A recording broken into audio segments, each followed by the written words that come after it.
Hey everyone, in this tutorial I will tell you how to reset all data and factory data reset in IQOO 13. Before move to this video, please subscribe for more videos and watch complete video. Also press the bell icon.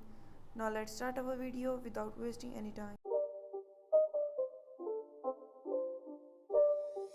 It's not a game, it's a rich thing.